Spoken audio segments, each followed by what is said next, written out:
Yeah, man. I don't know, eh? I don't know. Business economics on my end, that was tough. That was tough. Was it a rough one? It was a rough one, yeah, just because it was a lot of learning.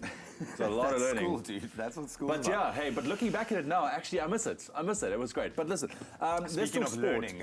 Let's talk sport for a second here. Yeah, it's going to be a big weekend in terms of sport as well. South Africa taking on France. And this now comes after the announcement that we did not win that bid. I promise it's probably going to be the last time we're talking about this, okay? Yeah, no, we've but got I to hope move something on, good man. can come of this, man. Very much so. So definitely we've got an axe to grind. We're taking on France at Stade Francais, a very famous stadium, obviously, for World Rugby. Very important game for the Springboks because they've got to show some kind of improvement from last week to our loss 38-3 to Ireland last weekend. Felt like a betrayal of sorts, and I know that I've been harping on about it. Just to put it into context, we've got a fantastic team, but there have been some pivotal changes made to that Springbok team, and I think it's going to go all the way. So I'm going to run through just that team list there. We've got Andres Kutsia in the back. Hopefully he'll be the only one sitting back in that fullback kind of pocket, catching the high ball, and we'll see a much more upfront and gain line attacking kind of start of play from our forwards. Dylan Lates keeps his berth. JC Krill will now be partnered by Francois Venter coming in from the Free State, and he'll be operating with Andre Pollard in that very important kind of centre halfback berth, which says to me that we're going to front up. We're not going to see our fly half sitting on the back end of the field, catching the high balls, which is great. And of course, all the talk has been about Dwayne Vermeulen coming in at number 8, very experienced. He's a titan.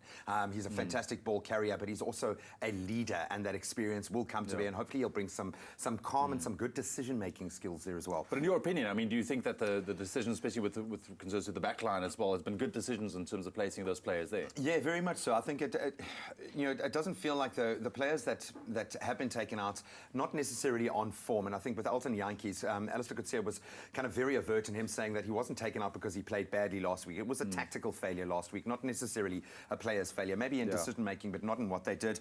But it's quite sad to see Peter du Toit, who was one standout player for me, out. He's out with a concussion. But I think a very different, hopefully different outlook in the team tomorrow. Absolutely. Will Colo also comes in the front row to replace Kuni Oosthuizen, who's out injured, obviously. So we really do apologise to him. He's back in South Africa now, but a brilliant player there. Then a massive one when we turn to football this weekend. Why? Because SuperSport United are up against Congolese powerhouse, defending champions in the CAF Confederations Cup, TP Mazembe, in the first leg of the final.